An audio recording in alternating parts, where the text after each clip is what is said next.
Happy Saturday, everybody. Welcome to Liquor with Friends. This is episode 5. Happy Ramadan to my Muslim brothers and sisters. Happy Ramadan to the brothers and sisters who are converting to Islam or just studying Islam just to get that knowledge. I want to say, salute to you. May Allah grant you more strength and discipline, and just salute. It's a lot of shit going on. As you know, we still under the quarantine. If you live with your spouses, I urge you to, do something productive. Try to give each other space, and I don't know, man. Get some board games and play Uno or some shit like that. Get drunk. You feel me? I mean, that's what I do. I get drunk every day, but. Anywho, I have a special guest on the show, somebody who I admire, my sister. She is responsible for a lot of dope events in the city, to name a few: 1914 Affair, Lyrical Warfare, the Delicate Platform, and the most important platform I feel like of the entire city is the Alpha Female Fest. Did I forget any of them? I think you said everything. Shit, you said 1914 Affair? Yeah. Okay. I'm getting good at this shit for real, yeah. Man. So yeah, shout out to everybody in the city who has been to one of her events. If you haven't, you fucking up. Welcome, Cheyanne Zadia or Zadia. Hey, what's up? Shit, what's up with you? What you been doing during this quarantine, man? I've been creating. I've been still working. I teach during the day online classes. So I still been working, making music. Yeah. I've also been babysitting for some friends of mine. They're doctors. So I've been babysitting their kids for them while I'm working. And I just signed up for Harvard, the free classes. For real? Yeah, the free classes at Harvard X. So I just been trying to stay productive for real. That's really, you really don't have a choice, but you always been that way. I mean, regardless of the circumstances of today, you've been a productive, you've been working. I know, you have so much going on. I sometimes think, what the fuck, no one person can manage all of these things, but you managed to do so. So, what's the madness behind your schedules, and how do you manage to make these things happen? I can't assume you have a team, but you have a workload on your hands. So yeah, I'm kind of like an octopus in that sense. It's hard for me to just focus on one thing.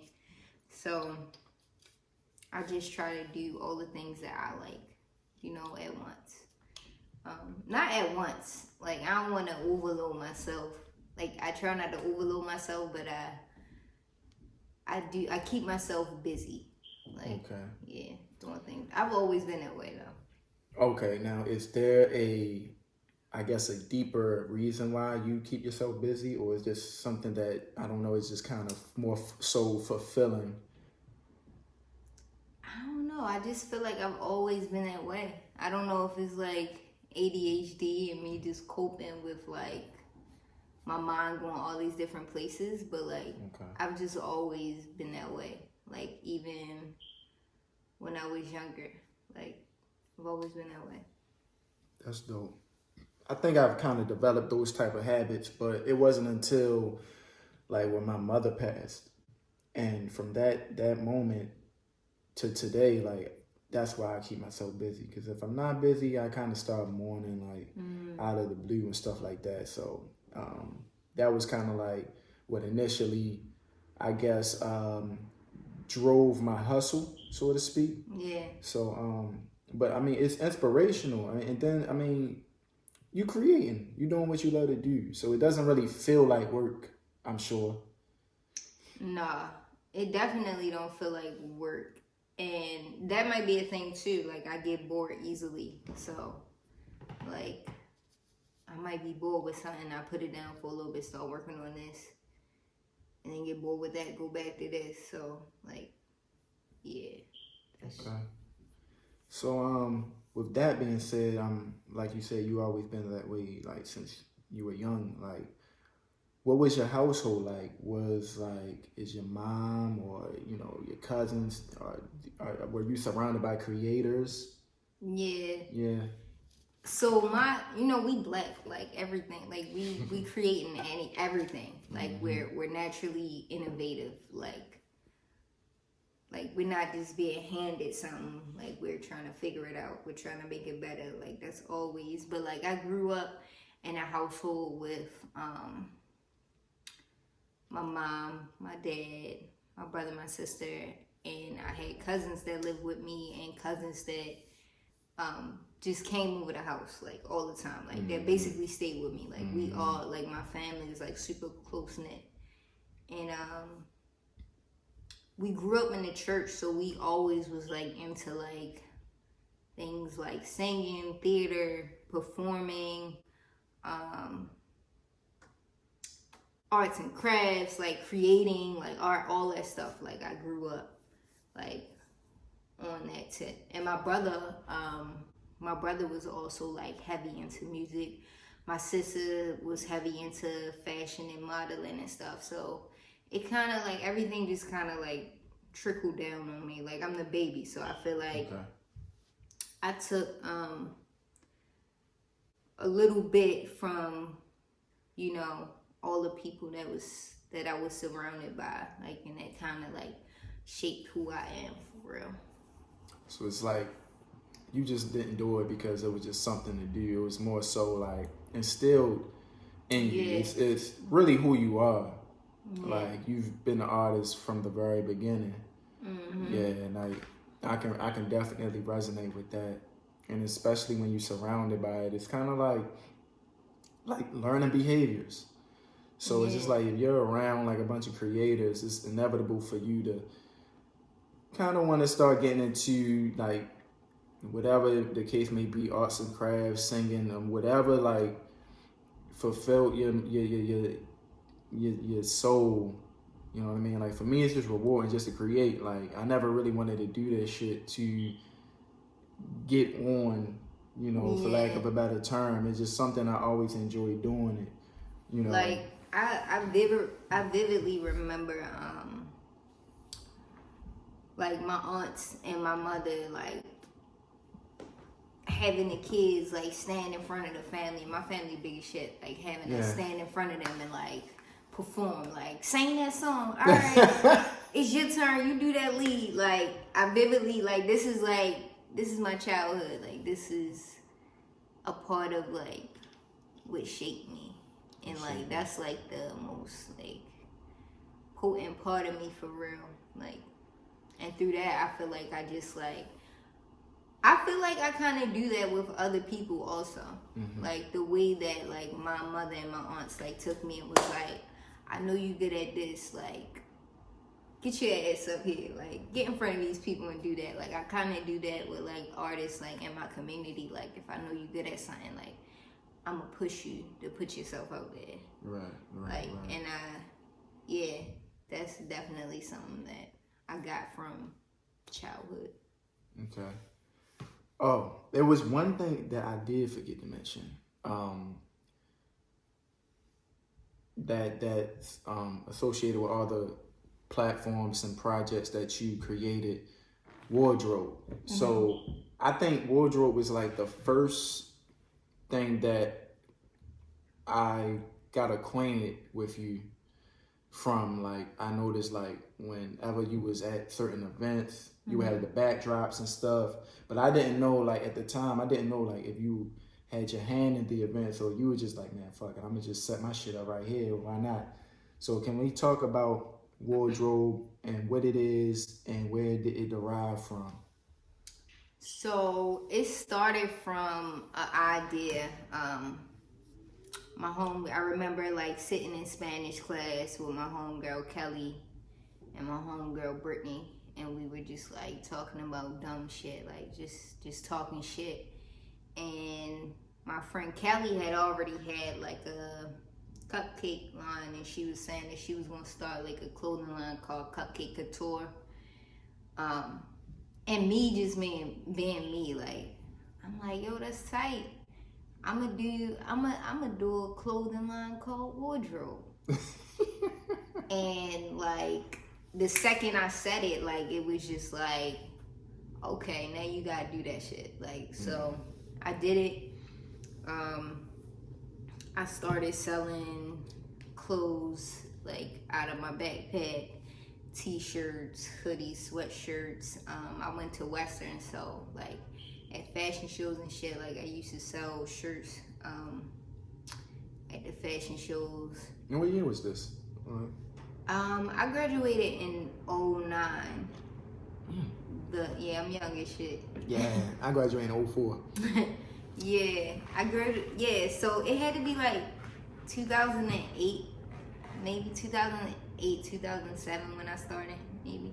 Okay. But yeah, so from that, it was just like I was just selling shit like to people in the neighborhood, like people was fucking with it, like different like creatives, artists, like they was fucking with it when I was doing like that turned into doing shows. Right. And right. Okay. At this time, like I'm broke. Like fashion shows or shows showcasing artists. So,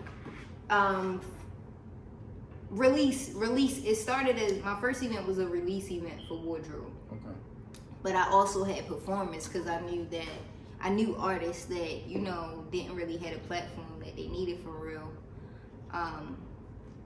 And me, I'm broke as shit at this time. Like I'm fresh out of high school. I ain't got no money. Like, so I used to pay people in clothing. Like, you feel me? Like you try, like you try and perform. Like I got these shirts, these hoodies, blah blah blah blah. And a lot of people was like asking me to perform. Like, yo, can I perform? But like, I'm like, yeah, I ain't just gonna let you perform for nothing. I'm gonna give you this. Right. So that turned into me seeing that there wasn't many platforms out there for artists, right, or for performers. So I kind of was like, I fuck with this clothing line. Like niggas was eating it up. Like people, I was getting a couple dollars from it. Like people was buying clothes, but I saw that this community of artists, like it wasn't no platforms for it. So I felt like that was like not more important than a clothing line, but like more impactful. Okay. Like it was more. It was a lot of clothing lines like out at that time, and I didn't have the money to really like get my ideas out as far as the fashion that I wanted to. So it was like, all right, I'm gonna just do these events. So okay, and I'm guessing you had the drive to continue to do these events because I'm assuming the event did pretty well for what it was. It did. So they did good in the sense of fulfillment, like I still was like letting motherfuckers in for free because like at this point like I'm like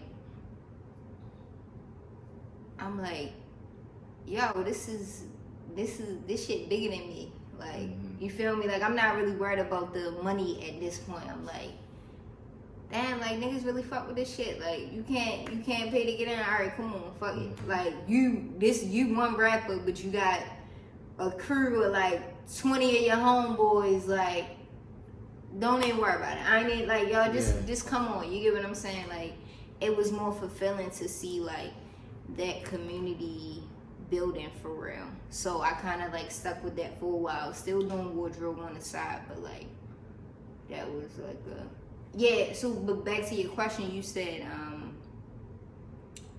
you seen like the backdrop. Like, was it me doing events? Like anytime I had the backdrop out, it was me doing events. It was one event where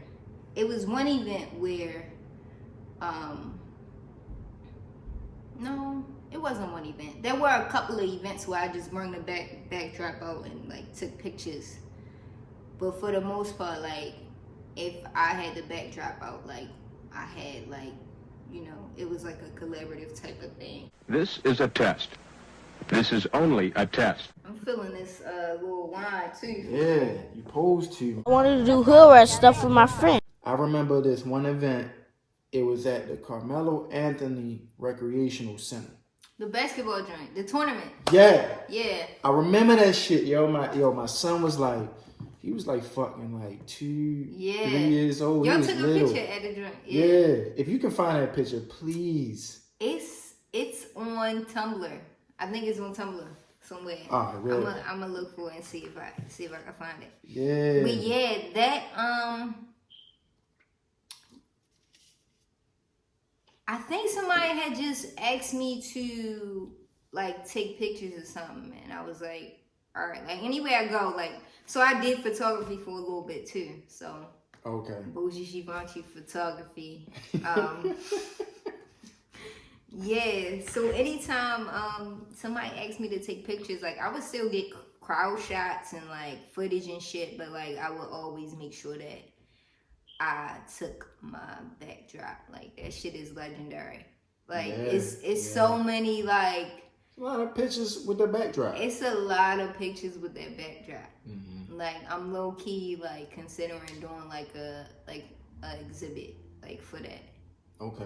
But yeah, I didn't. I wasn't directly involved with the event, but I don't know. I can't remember like how that happened. But that was a good time. That was years ago, man. That was a good time. That was a great time. That was a good era for like Baltimore. It was. Like I had posted a throwback Thursday pic of me holding my son, and me giving OG Dutch Master or OG Dutchy. That's what we go by now. I was giving him dap, and we was just chopping it up. And Devin, knowing him, he just snapping. That nigga always get the best like candids when you just in your element. And I didn't even know he took the picture till he like sent it. He was just tweeting it. He was tweeting pictures on Twitter. He tweeted something to me too. From 2014. Was it a picture I think you had the dreads. And you was on a bench, you had the full lights, and this is when you did the 1914 I was on promo. A bitch. Say no. Yeah, that was with Ron Bass. Ron Bass. I look crazy. I look crazy in that picture. Man, shit. But it was that was a good. I remember that time. I think that's the first 1914 you had me on. Yeah. That shit, boy. That was the first one? I think it was the first one I was on, I believe. That year was a really, really, really good year. That year felt good. It definitely did. And I think like at that time, like Baltimore was actually going through like, I want to say that like first renaissance, you know, whereas though it was just like a plethora of artists, just like, they was just coming out of nowhere. And people like, it felt like, okay, something is here. Like we have something. Like it's something here. Yeah, I definitely agree. That was like one of my favorite years. Like the way that whole thing happened. Like it, even with Ron, like being like, yo, I want to do the collab. Like initially I just wanted him to come down here and he was going to paint something live. But he was like, you know, like he's not like he was never like a socialite type nigga. Like it's like, yo, I want to fuck with this. Like I want to be a part of it, and that was love. It just felt good. It felt genuine. Like people was just like really creating for the sake of creating, not like for like. It wasn't like a competitiveness around it, you know? A little less ego. Like, that was a really good year for real. And I really feel like that's the type of like energy you bring to the table when it comes to any of your events. Like, everybody kind of just throw that ego out the door. Like, I never seen so much love at an event, like, until I go to one of yours. Now, everybody else, you know what I mean? And this is not knocking anybody, but it's just kind of like small talk. Like when we go to your events, niggas is chopping it up like family. Yeah. It feel like family. Like it feel like love. Like every time I see niggas, and then every time I go to your events, it's niggas I haven't seen for months. But like we always kicking it like it was yesterday or something like that. That was always the mission though, like honestly, like to cultivate like genuine connections between like artists in the city. Like my personality type, like I'm kind of like to myself in a sense, but like I have the ability to dabble in a little bit of everything as far as like communities go. Like I can go to the Crown and just, you know, like be a fly on the wall and just, you know, like you kind of got enjoy myself, you know, or I can go to motherfucking what's that club where they be having the outside parties? What is that? Club. Why am I thinking Euphoria? Euphoria? Euphoria. I've never been there I don't know day why in my I was life. saying Evilla, but yeah, like I can go to like Euphoria and like, you know, blend like I have that kind of personality that's like I'm able to connect with a little bit of everybody for real. And my mission was always to like bridge the gap between like the artsy niggas, bottle popping niggas, like because like even though like people are so different, but like it can like something beautiful can come from like those connections. And it also was kind of for me like as an artist, like from in my artist mind, like just like defying it felt like defying gravity, because you know like law of attraction, like attracts like, but like the fact that like I'm able to like bring like these niggas that have like nothing in common into one space, like that shit was like, ooh, I got something. Yeah. You know, like no, absolutely. And I feel like, you know, indirectly you might have been responsible for a lot of like relationships. You know, because people come to events and they network and things like that, and whatever happens from there, it happens, whether it catapults to something bigger, or it's just like, all right, we attempted, we tried, but I mean, you know, these things happen at events naturally, and that's the most rewarding thing about just putting shit together. You know what I mean? Because so many different things that happen, whether they're good or bad, but if they're good, it was out of your control. Like, but you still was responsible for these things that like transpire into whatever they turn into. Like, I feel like, I don't want to say like you don't get the credit you deserve, but I really feel like you are, you know, I would put you on a pedestal of like, not a pedestal, but you really spawned a lot of shit that goes on today.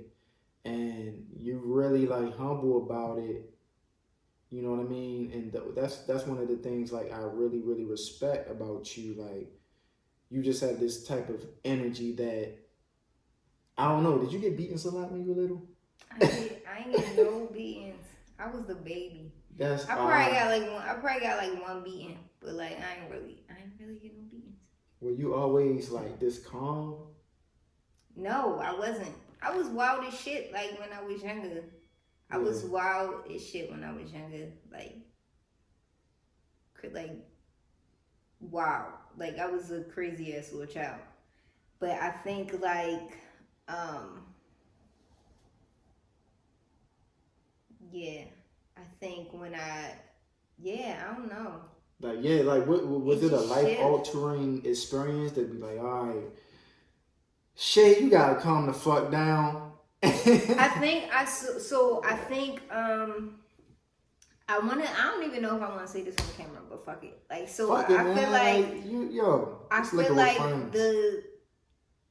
I always was like fucking wild and off the wall. Like, at least in my mind, like I always was like, wow. Like I got suspended one time for like singing, for acting like I was Ray Charles and like singing in class, like Georgia. Like I just was like doing dumbass shit. Oh my god. But I think like I just like when I was younger, like experimenting, just like smoking weed and shit, like I think that kind of like altered my perspective and just like my personality. Like I just like became a little bit more chill, you know. Okay. And I read a lot of books, so like for me it's like the shit that matter to a lot of niggas just don't matter to me. Like as far as like ego based stuff. Right. You know, some people like perceive things like, oh, I'm doing this, like I'm the shit. You feel me? I'm this or I'm that. But like for me, it's kind of like I always perceive life as God working through me. So it's like it's not even really me, you know. Like it's always an outer body experience. Like I'm experiencing this shit, like y'all experiencing this shit. Like it always feels like God is working through me. Like it's not necessarily like Shy did this or Shy created this or Shy put these two people together. Like I'm just like a vessel. Like I always perceived it that way. That's deep. I mean, even to piggyback of what you just said, I feel like it may be a percentage or a certain statistic of people like you and you know, like-minded that go through that phase where it didn't even last that long. Like all you needed was a consequence, or you might have always been responsible.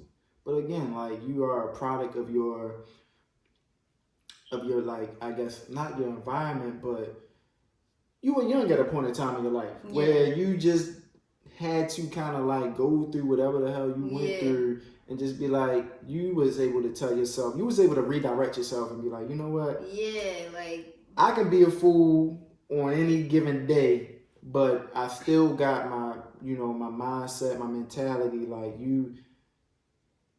I don't know, like everybody isn't able or blessed with that ability to, I guess, have that conscience to be like, you know what? I can turn up anytime I want to. I can be dumb anytime I want to. I can be smart anytime I want to. I guess it's kind of like you adapted to whatever situation or whatever your environment was, or whatever the atmosphere was like. You was able to be like, you know what? I just feel like acting like an ass today. But definitely when I was younger. Like I was just like, you wasn't a follower. You was a leader acting a fool, maybe, I guess so. I definitely was a leader acting a fool. Like, that's crazy. I definitely was. Like, I don't know. I just wanted people around me to have fun and to, like, feel like they were enjoying themselves. And, like, at that age, it was kind of like, okay, if I gotta look dumb for y'all niggas to laugh, this what we doing. Like, I used to do shit like, like we used to go to the harbor. I vividly remember, like, me and my homegirls in high school. Like, you remember Andy Milanakis? Oh my God, the white boy. Yeah, he used to. A white man. Yes. That was just short as fuck, y'all. Me and him used to tweet back and forth, but that's another. He used to be like, he used to say shit like, I bet I could beat you in a race, bitch. Like, I used to, like, it would be, like, white people running down, like, in the harbor. Like, I would literally, like, run next to him, like, I bet I could beat you in a race, bitch. Like, and they would laugh, because, you know, everybody, like, it's not, like, malicious, but it's, like, you dumb as shit, though. Like, what you doing? Like, I can't even imagine you. Right, exactly. Like that. exactly. Like it just growth. Like I got into books and shit. Like started reading, just like started like understanding like what's really important and what's not important, and like I think I mean you can charge a lot of that to like the way you were raised. Like you never was an idiot. Like no. But you were a child. So you did childish things. So for sure. I mean it happened. So my father is like super militant. My father was super militant, like growing up. So I feel like Oh my God. I feel like just like his like the stuff that he instilled in me, like mentally, like as I got older, like I just started to like understand it, and that kind of calmed me down as well. Was he in the military? Yeah, he was in the military. So my father. Yeah, it's weird. Like, and I think back, like, yeah, I don't know. Like, so when I think of, yeah, it's just like a lot of like lessons that he instilled. Like when I was young, I was like, yo, what did you talk? You don't even know what you talking about, like, you know. But like as you get older, you just like, you get okay, it. yeah, I get it. Same with like lessons from my mother. Like I just started like understanding like growth, and that kind of calmed me down a lot. Yeah, not to get all deep. Like, all right, it's important though, because like I said, man, like when you was at the artist talk with Devin Allen, shout out to Devin Allen. That's why I asked you the question that I asked you. You probably don't remember what I asked you. I remember you okay. beat ass. Nah, man, because I just be wanting to know, because sometimes like I really feel like I'm a pretty fair person, but I still battle with like I'm super petty. I'm extremely petty, but Okay. I don't take initiative to fuck people's lives over, or Right. for lack of a better term, like do people dirty. So, as long as I've known I never really seen you get out of character. You just got a level of like a calm about you. And I always wanted to know, like, why are you like this? What made you like this? Like, don't get me wrong. Like, I'm not. I know you're not perfect. Yeah, I'm not perfect. Like, you feel me? Like, don't try me. But I am one of them type of people that, like, I grew, like, my family, like, the people in my family, like, it's not me that you gotta worry about, like if it was ever to come down to it, like it's them you gotta worry about. So I look at shit like on a scale like that. I look at things on a scale like that. Like if, like, is this worth, like, is this situation worth me, having to like make something out of it? Right. You get what I'm saying? Like some shit just don't be worth it. But like I feel like definitely if you it takes like a consistency of like fuck shit for me to get out of my character. Right, okay. Like I'm not like I'm kind of like a benefit of the doubt type of person. Like, okay, like what's what? Like, okay, all right, that's cool. All right, we just gonna move on from it. But like if it's consistent, I'm definitely like pulling your card on it. Like, absolutely. Yeah, but a lot of shit just don't be worth it. Like I've seen bigger problems than like the shit that niggas be geeking about. Like, that's true, and that's very man. Fuck, man. I really feel like we got a lot in common, because that's my mindset too. Like, everybody got family. Everybody has somebody that will protect them by any means necessary. I'm one of those people, but then again, like I got a lot to live for, and I'm not even done touching the surface. You feel what I'm saying? And I've been in situations where I might have walked away from some situations, but it never was like I ran from them. It was more so I really had to put shit on a scale. Like, all right, bro. If you touch me, or if it comes to that, we just going, it's going to get very disgusting type shit. It just don't but be worth I don't it. want that on my conscience, because again, like, it's people it's people under the jail because they wanted to prove a point of I ain't no bitch. Dumb shit. So you rather sacrifice your freedom to prove to a nigga that ain't worth shit that you not a bitch. And don't have nothing to lose. That's another thing for me too. Like, I also came to the conclusion that, like, I'm not sweating over, like, motherfuckers that don't got shit to lose. And a lot of people, like, really, you know, like, I'm not better than nobody, but, like, a lot of people, like, just, like, mentally, like, niggas just don't be having shit to lose. Like, they just, like, a lot of people are still trying to figure it out, and that's okay. But in that process of people trying to figure it out, they will try you. You get what I'm saying? Like, and it all ties into, like, energy too. Like, you can't give certain shit your energy, because, like, once you give it your energy, they got it. You get what I'm saying? Like, absolutely. Yeah. I wanted to do hood rat stuff with my friend. Your first event, do you remember the artists you had on your first event? Give names.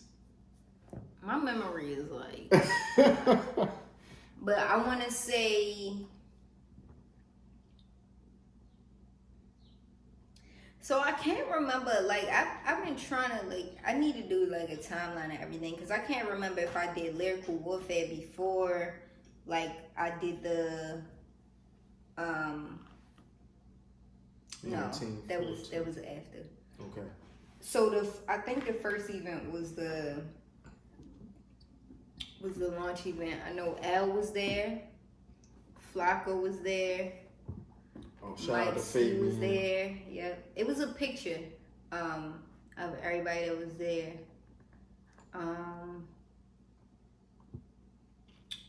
Who else? Georgia was there. I don't want to leave nobody out. You do so many events, like, it's cool. Those are the people that I can remember, only because, like, there was a picture that we took together. Okay. So, I mean, how did you go about finding artists? Like, were you already in tune into, like, the Baltimore hip hop scene? Like, how do you just know who to put, like, because you always put together, like, perfect shows, and, like, I just can't really explain. How do you go about finding an artist you want and be like, I want you for this show? Because there's so many artists that you know, and you can't possibly book them all for one event. Yeah. So how do you go about, like, kind of, like, I guess, like, spreading them out from, like, one event to the other one? Honestly, like, that's why the bill be so crazy, because, like, and this is, at that time, like, something that I struggled with was, like, telling niggas no. Because I don't ever want, you feel me? I don't ever want to look back and, like, be that person that, like, shut somebody down, you know? Like, yeah. So, I don't think you ever told me no. Yeah, I kind of, and, like, I'm getting a little bit better now at, like, saying, like, nah. But, like, at that time, like, whoever was, I did have, like, a handful of people that, like, I picked for the shows. But whoever, if you hit me up at that time and you wanted to fuck with it, like, I made space, I made time, like, I figured it out. Like, even if, you know, I had to break it down to, like, you only get 5 minutes a set, you know, like, I made space and time. Like, eventually, you know, when it started getting repetitive and, like, people wanted to, you know, when it started turning into a community and everybody was coming back every year, that's when the ciphers started. So I had to, you know, like, I had to make somebody space. You can get on the cipher if you can't get on the actual bill. Yeah, like, I don't, like, the bill is locked in, but I do have space on the cipher. And you know what a cipher, like, you can put however many, you can put an infinite amount of people on a cipher. So yeah, that kind of, like, made space for a lot of artists. Now, the cipher that you were going to do for the 1914 event this year, and I'm I'm fucking like pissed that this quarantine, COVID-19 bullshit is happening. How is that orchestrated? Like, was it gonna be a live band? Because I was talking to Destiny, and I was like, I'll do the cipher, but what's the tempo of the beat gonna be like, or like, cause I'll be. You one of them type Cause, niggas. man, Do you rap or do you rap? Like you rap when you spitting or not? But I ain't rapping so long. I could still do it, but it's just like I didn't know the actual format. You know, I know the last cipher I was on a lyrical warfare. It was you had the I don't want to be wrong. The Wiley band, shit. Wiley band. Yeah. Sorry for butchering y'all name, but that was cool. But then I was telling her like, I mean, you know, the beat they was playing was cool, but it was real band-ish. Yeah, you know I like mean? that though. I mean, I get it. I get how you would want like an actual beat. Yeah. So for that cipher, I had Josh, who is I still have Josh. Like it's still gonna happen. So Josh Stokes' band, he's like orchestrating a band with the dreads. Yeah. Oh man, that nigga nice on the drums. But I have like a bunch of different producers who have their beats like played. So I have Butch Dawson, my homegirl Tierra. You know Tierra, Fanny. Yeah. I seen Tierra. Yeah, she just recently started like making beats. Like I'm super excited about that. Like her shit is fire. Okay. And Station Off Sad Boy. I've seen that name before. Yeah. Okay. Gonna do like the DJ for the cipher, but it was also gonna be a tribute for D Dave. So It's gonna be like a lot of feels. The venue is crazy. It's hard to describe. Like the venue is like crazy. I had a 1914 affair there before. Okay. At Area 405. You ever heard of it? That sound familiar. You came to Area 405. That was where Wildline had Oh, the little warehouse by Greenmount. Yep. Okay. Oh, okay. Yeah, so we doing it there again, it's crazy because I try to never duplicate a venue. Like I try to utilize Baltimore as much as possible and like go to different events. Okay. But like that venue was so fire. It was a lot of space. I feel like it was just like so much like we could do with it. So, and I talked to D's management. They have like a couple of artists that he really liked. That's gonna be like a part of the cipher. So it was just gonna be like real organic. Like that's why I like That's why I like the band, because it's like that shit could go any direction. Like I do got different producers that's gonna play beats. Okay. But yeah. Okay. Man, shit. So you got the 1914. Now, the biggest thing that's so dope about you is you're an artist, and you're a very dope artist. If you have not heard any, you're welcome. Like now, the thing that speaks volumes for you is it's not a lot of artists that would actually start off putting venues together. That's like mostly like the end game for artists. Like if shit don't pan out type shit, then they start putting it together. They'd be like, if this rap shit don't work, I'm gonna start putting events together. But you started putting events together first, and then started like, hey, I can do this shit too. But you have a sense of selflessness. Okay. My fault. Liquor with friends. That is like you still putting like your people on. So what is what's the motive behind that? It's like it's just kind of like you know, you still have that same mentality and that same mission statement. It's like, yo, it's a lot of shit out here. I'm good. I'm nice. I know what it is in my own right.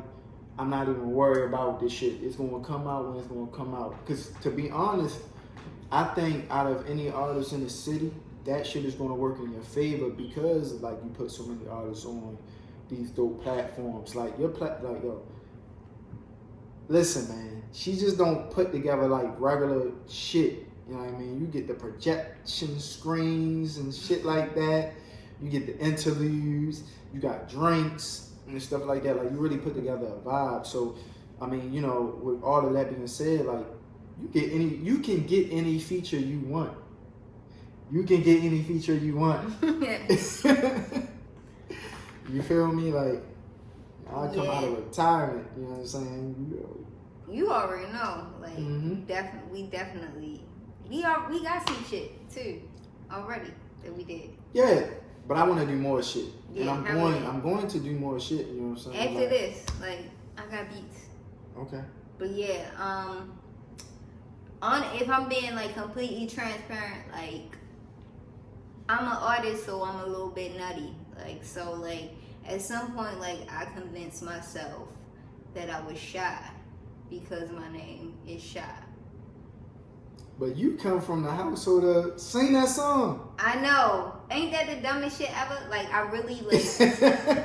You already know how to show off. You've been showing off. You've been forced. It's crazy. Like, I really convinced myself that, like, I was fucking shy. So, that's kind of why, like, I started... I've always been into music and, like, performing and, like, making songs and writing and shit. Like, you know, for my friends and stuff like that. But I did the events and started like pushing people because I felt like I wasn't like in a space to put myself out there.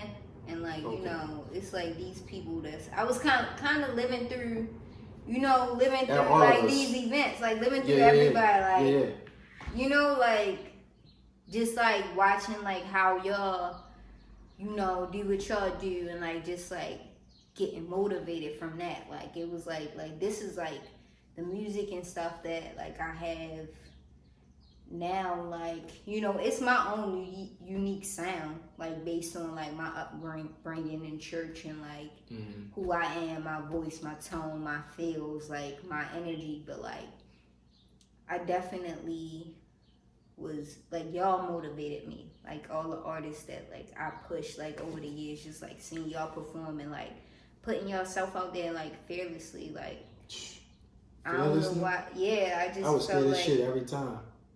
I got stage fright. A lot of people say that. That's crazy. But it's like you can't tell. It's like really like some. It's like, so I'll say the process for me, my experience is like. It's like getting in a fight with a bully, right? Right. Fight or flight. You don't want to... There you go. You don't want to fight this nigga, but he punched you in your mouth, and the girl you like saw that shit. Yeah. Your people saw that shit. Yeah. You gonna fight back. Yeah. So that was kind of like my mindset, my approach to like doing shows like this.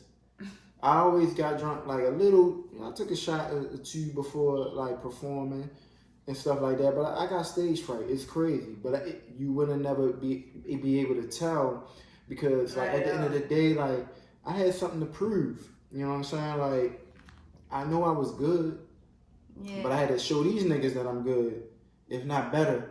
You know what I'm saying? With that, you know, that's just the competitive like mindset that I had. Yeah, like, that helps you get into that energy, like right. So that was my approach. So I mean, if it motivated you to be fearless, then I'm happy about that shit. But I'm always scared. And I've been doing this shit since forever. Yeah. I'm always scared because it's like I always want to do good. I always want to impress people that really care about the art form. So that was just like my biggest thing. Like my mission was like, yo. When I started, I started rapping like seriously in like 2007, but everything kind of like went up in like 2013. Like I was I don't know what city paper issue it was, but I think it was 2013. I won Best MC. Yo, and if I'm being honest with you, like the reason why you wasn't on my event until 2014, because like I was looking at you from afar. Like you had like, was it Red Bull that was like, was it Red Bull? It was like some Reebok. like Reebok. Yes, Reebok was like backing you. Like, was it Mishka or somebody? It was like, Reebok. So okay, so I feel like you had like the package. You get what I'm saying? People thought I was signed around that time. Your music, like, I ain't gonna say your music felt like you was signed, cause like being signed ain't really shit. But like now that we know, but like you had that shit like together, which is why I didn't hit you up till like 2014. Cause I'm like, you thought I gotta build my I gotta build my shit up. Like hell no. But yeah, like if you would have hit me during that time, I would have been like, hell yeah. I'm so regular. You never know. Like now I know how it is. Like with artists, but like at that, you know, I was young. 2014, I was young as shit. Let me see. Like, how old are you now? You never. you never asked a lady her age. You right, but if I'm a guess, you might be what, 27 now. Maybe. Well, look, all right, put it like this. I turned 34 this year. So in 2014, I was 28. I really was killing shit when I was like 25, 26. You was fucking shit up. Like, you had the videos, like, yo. I vividly remember, like, watching your videos. Like, damn, this nigga Rickie Jacobs, all this shit. Like, yeah. But I ain't gonna holler at me. You might carry me. Who? Me. You ain't gonna holler at me. Oh, yeah. Not even that. Not even because you might carry me. Like, even now when I do events, like, I just, like with Taz Arnold, like, I feel like I had to work towards a point. Like, I'm not in denial. You feel me? Like, I know, like, I can't just hit a nigga up and be like, yo, I'm from Baltimore, come fuck with me. You get what I'm saying? And it might work organically like that for, you know, sometimes. Like, I do, sometimes that does work for me. But, like, just from the outside looking in. And that's a testament to how, like, everything is not what it seems, and you can't judge a book by its cover. Right. Like, at the end of the day, like, we still, like, real niggas. Like, we humans, you know? Even, you know, no, you can't put a dollar amount or tax bracket on the way somebody was brought up. Like, I feel like those tangible qualities about a person. Yeah. I don't even want to say tangible, but those qualities about a person will never change. You need some more? No, I'm good. Those things will never change about a person, no matter how much money they make. Now, they may have gone through a period in their life where shit is kind of, it's feeling weird. You know what I mean? But it's normally the people that's surrounding them. I don't think, like, if you were to become a millionaire, you would change. The people around you would change. I'm already a millionaire. There you go. You ain't know? No, you are. Psych. Soon come though. But it's already there. You're going to be a millionaire. I feel like it. I feel that too. Thank you. Yeah, absolutely. and that's how I felt. Like, for real. Like, and that's why, like, let's talk about, like, Butch, right? Because I remember, I hate when I kind of, like, go back and see, like, I remember the time, because I don't want to come off like the old nigga. Yeah. But I remember a time, like, when I was killing shit because of you. And shout out to Mark Hunter, because if it wasn't for like Mark Hunter, I wouldn't even know like a lot of these young niggas. So y'all put a lot of young guys on y'all events that I had no clue existed. You know what I'm saying? Like, to be honest, I'm from Baltimore. Like, I'm Baltimore from, like, oh my God, like, from the inside and out. But I never knew that it was a whole different, like, dynamic of artists. That goes back to connecting the cultures, like. Mm-hmm. And I'm talking about Station North, Charles Village, Mount Vernon, downtown. Like, it's a lot of shit, and not even that. When I got acquainted with the artistry, I started getting acquainted with the resources. Yeah. These motherfucking, I'll say it, these white people love our culture. So anytime that we trying to put together something dope, it's the only culture that exists. It's the only culture that exists. It's the only culture that is always it's always in like made like people mock it, but they can't genuinely duplicate what the fuck what we build. It can't be duplicated. It can be copied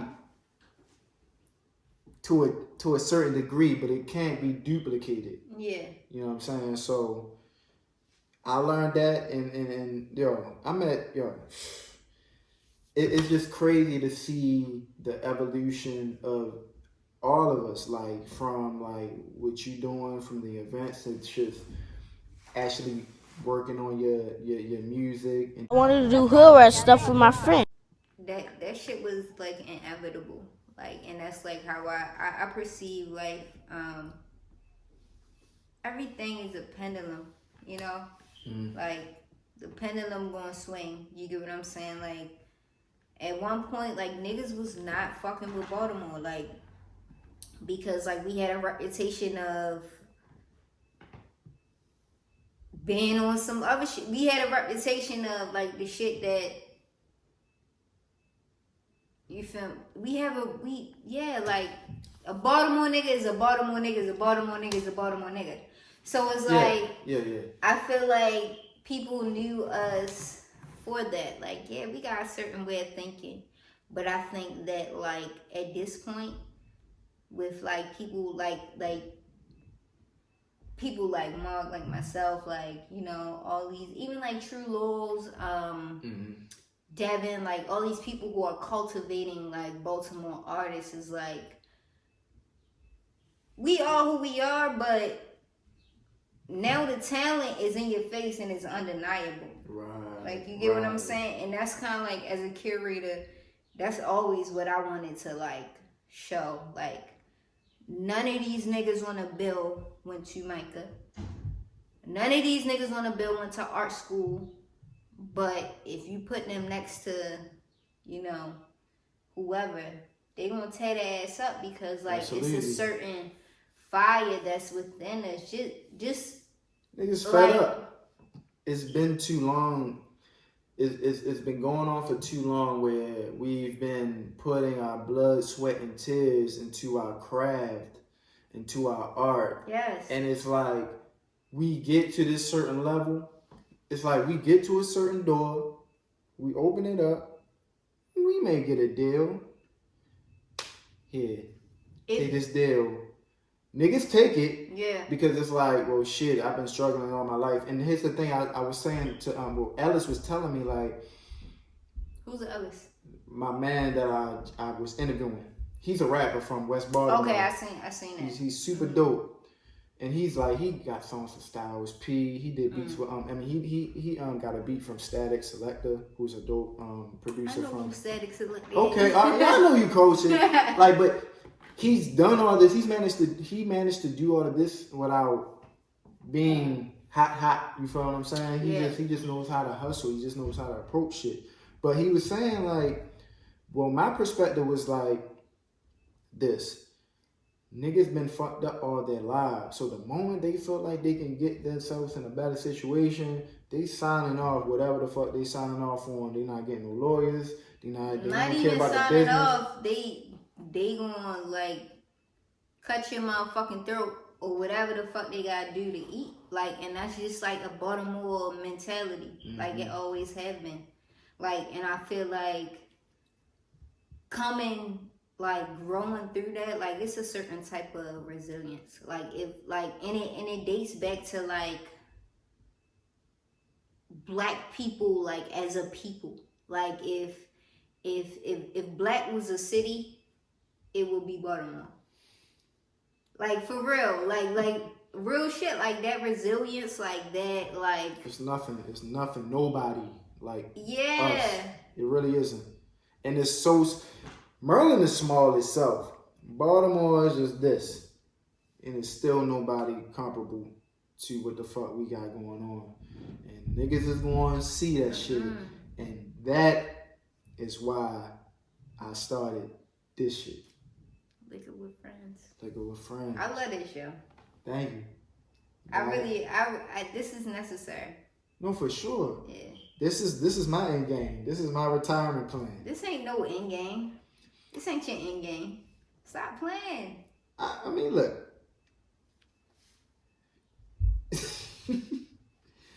I still got it. I'm just looking at I look at the guys like J Electronica. Okay. And that, I was telling my man Elif, he was telling me, that is a representation of it's never too late. It's never too late. But I just had goals for myself. Yeah. You know what I'm saying? Like, if this shit, and maybe my goals was a little too far-fetched, for my expectations.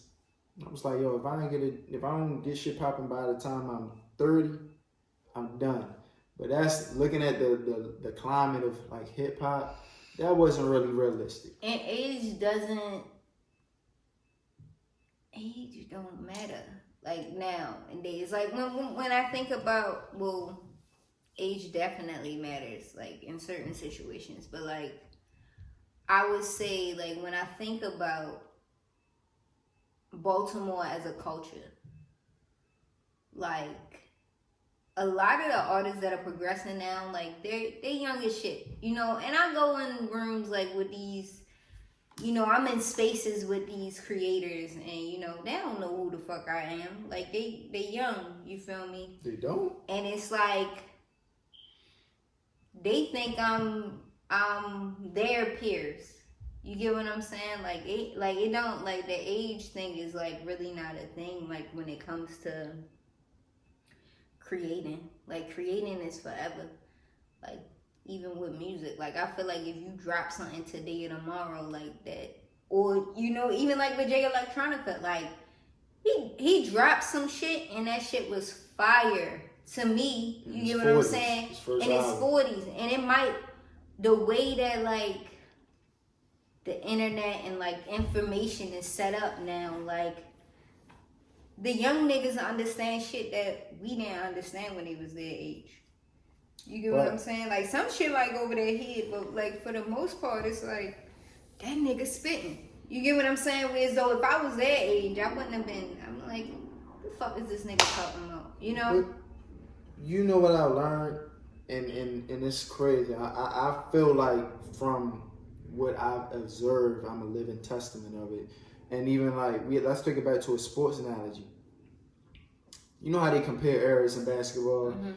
If Michael Jordan was playing in today's NBA, or if Stephen Curry was playing in the 80s or the 90s, he wouldn't be able to do what he did. Yeah. But I feel like you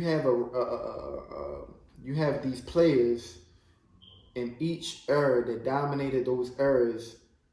But again, the games change.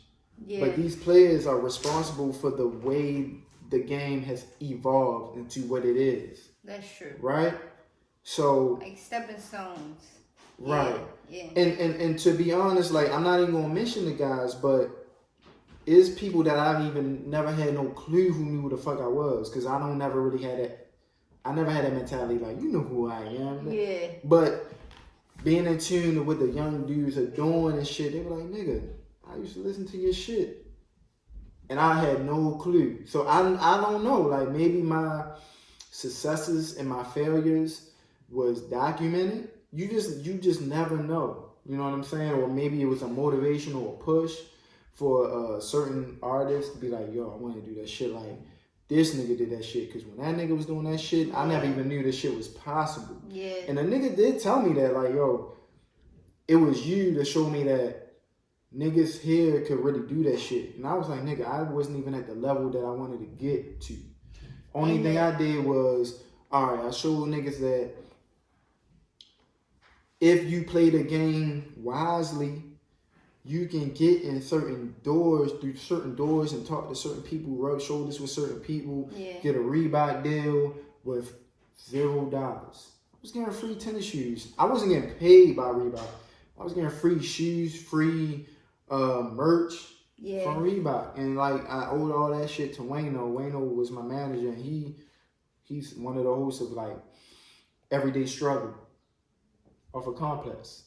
That was my manager. Oh wow. And a lot of niggas ain't know that. I don't know how niggas didn't see that, but Wayno had the connects, you know what I'm saying? And like, he even see what I'm doing now. And he like bigs me up and shit like, yo, you working, you cooking and shit like that. So I just tell niggas like, be diligent about your approach. Like, let me tell you, I ain't mentioned this on the podcast, but the way I always wanted Wayno to manage me.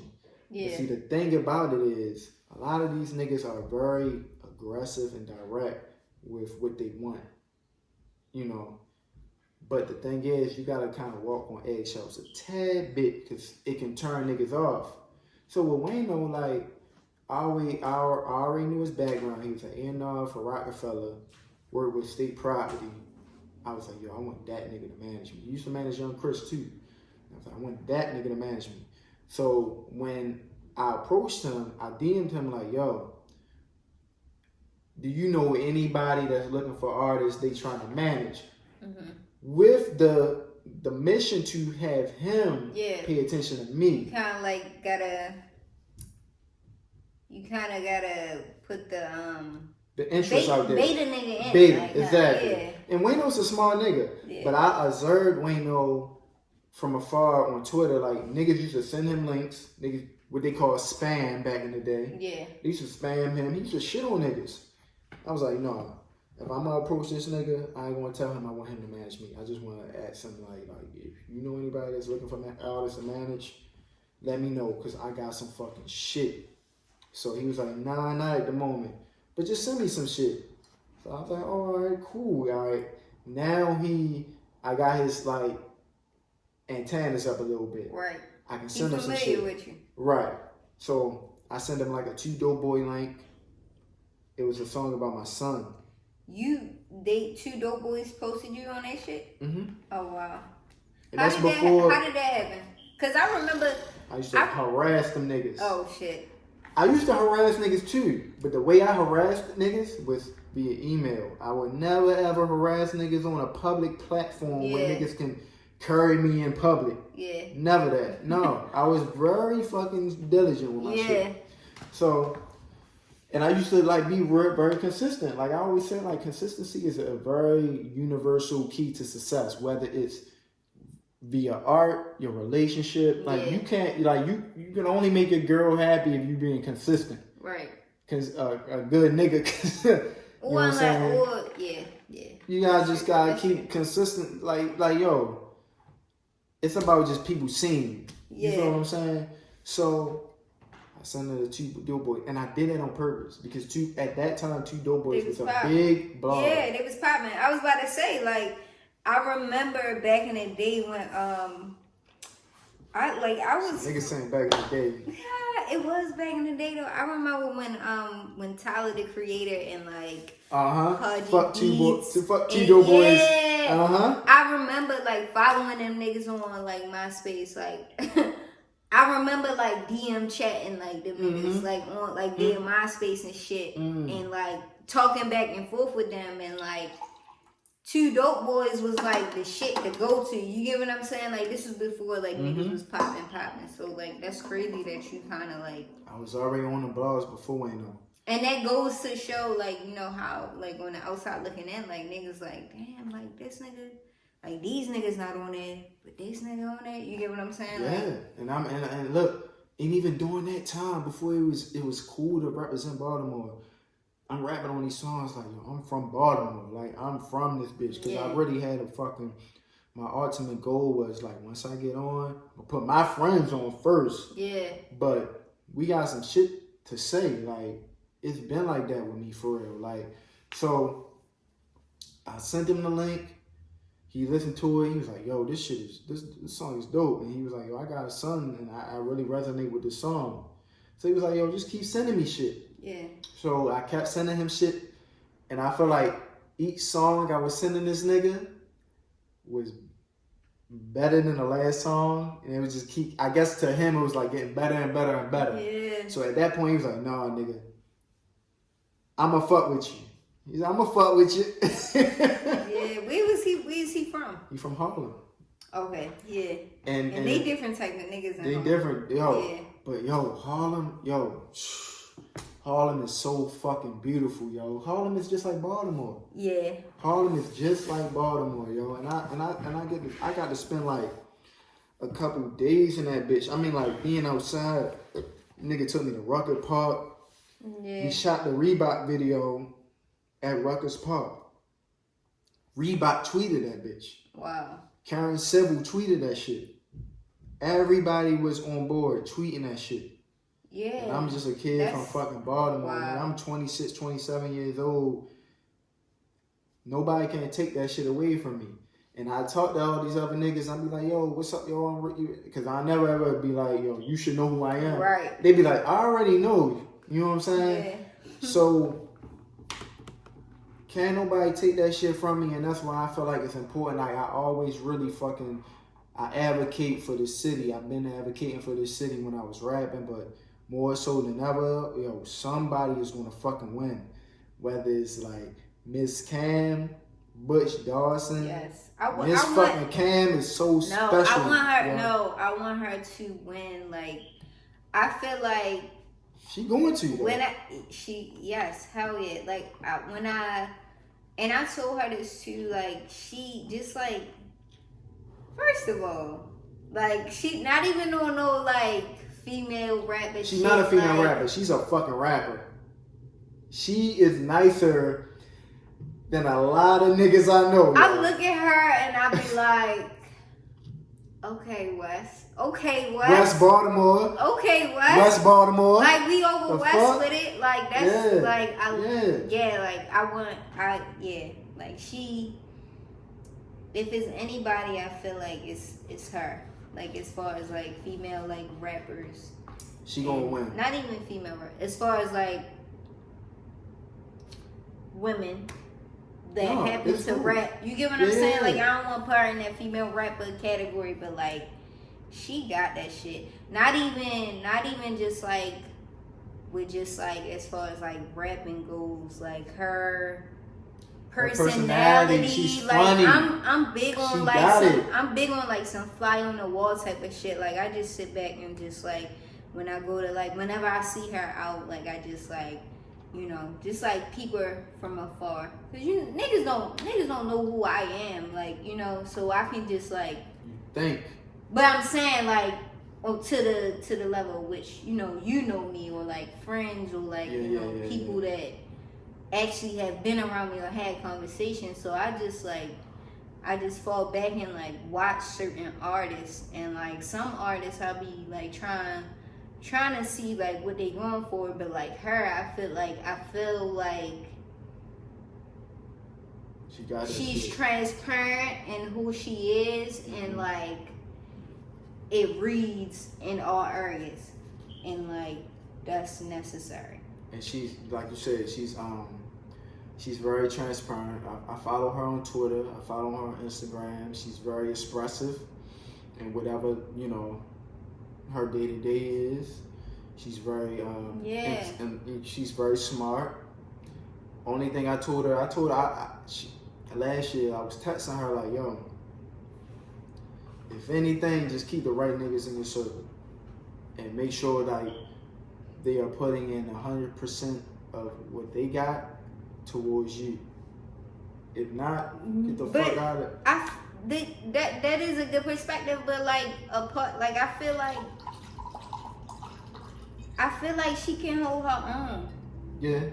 Like, she feel like somebody that I know. You get what I'm saying? Like, somebody like, it's not like, it's just like a familiar feeling. You know, like when I was younger, when I was that age, like, it's just like Yeah, like that's my, you feel me? Like that's my type of like Yeah, person. see, I come from a protective, like, big brother Yeah, I get it. thing. Like, Yeah. I've seen, like, nigga, like, she's a not, man. like, she's not an ugly girl, and she can fucking rap better than niggas. So that with the men pride, Yeah. I don't know how that's going to, like, connect. I Cause don't she think, is fucking nice. I don't think niggas be trying to fuck. I don't think it's gonna be like no like I'm trying to out rap you shorty. Like I don't think it's gonna be that. Like I think she can hold her own, and I feel like the way she like carries shit, like it's just like West Baltimore. yeah. You playing? She from West Baltimore. Yes. So what? So what? Yes. West Baltimore. I ain't gonna go there. But the dopest artists. But I ain't gonna lie. The East Baltimore niggas got the streets. But What? Say what you mean by that? Elaborate. Please elaborate. Okay, so let's talk about Not to be on no like East West type shit, but like we can start from F and G. Okay. And then we I can love go F&G. to, I think, Money Mike is from over east. Who's that? He got this, shit, man. We're going to have to talk about this all. I think he's from over east. Shit, I don't know. West Baltimore might got it. But you got Tay Cobain. He from East? He from east. Okay. Yeah. Who on. Them too many niggas on. You know what? Nah, West Baltimore got it because we got Van Hunter Izzy. Yeah, We like got what Miss are Cam, you talking about? We got YG Tech. We got Lil Scooter. We got fucking Scola. Oh, no.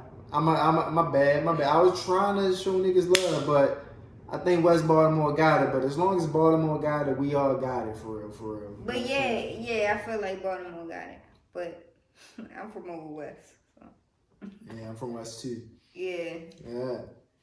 So is there anything you want to conclude in? Anything you want to add, mention? Did I forget anything? Vacants on the way. That's what it's called? That's the name of my project. Oh shit. Vacants. Yeah, I'm gonna let you hear some shit. I like that fucking title, yo. Vacants. I'm a title ass nigga, yo. Like when it comes to like naming songs or titles to records or albums, yo, I love that fucking title, Vacants. Yeah, Vacants. Like That's I'm some from Baltimore shit, yo. I'm from. It's like shit, yo. I'm like we say I'm from West Baltimore, so like that's just part? like a part of my reality. Zone 29, the whole Emerson. Beachfield, Emerson, Irvington, F&T, Yale Heights, all that. Like I ran up and through that. Like that's like my family live all through that. Okay. Zone 16 too. Like my family all through that. Park Heights, Garrison, like all through and through. Shit. Like that's like I'm West Baltimore through and through. You know, like it's hella vacants like in that area. Yeah. But like the project just like touches on just like my West Baltimore experience for real, and also, you know, like personal experience, like vacants, like in love, like love related shit. Well, not even love, lust related shit. Like, you know, about all of that. Yeah, just like vacancies in general, for real. Yo. Like, yeah. I'm excited for this project. Me too. And I'm just. Me too. Pray for me, yo, because like perfectionism is really like. Yo. It's a disease, yo. It is. And anytime, yo, for real shit. Anytime you're recording, just let me the fuck know, yo. Yeah. I swear to God, yo, like, I just want to, like, be a part of something, yo. I don't got to be on the project. I got you. Like, I'm going to play you some shit after this. Yeah, like, let me the fuck know, man. Like, yo, I'm a project putting together ass nigga. And I seen Al Rogers in here, and I'm like, damn, y'all want to be in there. Yeah, he on it too. I got my brother, Sonny's son. Okay. Shout out to You know, high steppers. Which one you got on here? You said Sanderson? Sunny Sun. That's how you pronounce it? May. Drew? May. Jermaine. I know Drew. That's Sanderson. Who's Drew? That's his real name, right? His name is Jermaine. What the fuck? I be calling this nigga Drew. He don't never correct me. We gonna take this shit off, yo. But he got the little twisties and shit. That's May. Dark skin Jamaican. Yeah. That's May. Yep. Why the fuck you don't come? I say, what's up, Drew? Who's on there? He probably think you like on some like Baltimore like lingo type shit. Like you my Drew.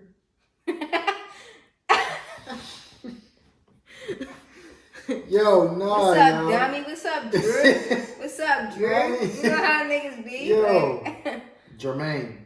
Jermaine. Santa's son. All right, we Sonny did a record son. together. Me, Tiara and shit. Oh, yep. What's up with that? Y'all dropped it? We dropped it, but Tiara was like, she wanted to do a video, and she showed me a location. I'm like, all right, let me know. Yeah. You know, with this bullshit going on, I don't know. In the works.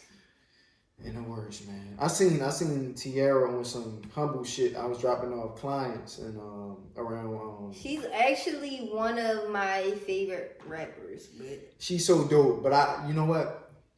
She on some fake retirement shit like you too. No, she can't be on that because she ain't scratched the surface. Right. I scratched the surface. Thank you. But Tiara can't do no fake retirement shit. I mean, she feel like because, and that's cool, that's respectable because, like, you know, like we know she nice. She not on no she like nice as claim. shit. She not on no claim to fame type shit. Like she knows she nice. So like she don't really give a fuck. But like, bitch, fuck that. the world needs to be inspired by you. She don't even, you ain't got project, nigga. How the fuck? Yeah. We'll talk. Cause I got a number. I'm gonna text her like, nigga, you ain't got no project. Drop a project Please first. get in her ass. I am, yo, cause you can't retire before you. Right. You ain't even. We'll Yeah. talk. You know what I'm saying? But she nice. I just want to like executive produce niggas projects for real, yo. Like not the whole entire project. I'm gonna play you some shit too, yo. Cause there's some shit you ain't heard. Oh, hell yeah. Yeah. Let's hear it. Is there space So- for me on there? It's old shit. Oh. Yeah. From you? Yeah. Oh, yeah. Let's do it. But this is Liquor with Friends. Liquor with friends. Zadia, Cheyanne, Bougie Givenchy, however you know her as. We out. Episode 5. Peace. Thank you, Rickie. No, thank you. I wanted to do hood rat stuff with my friend.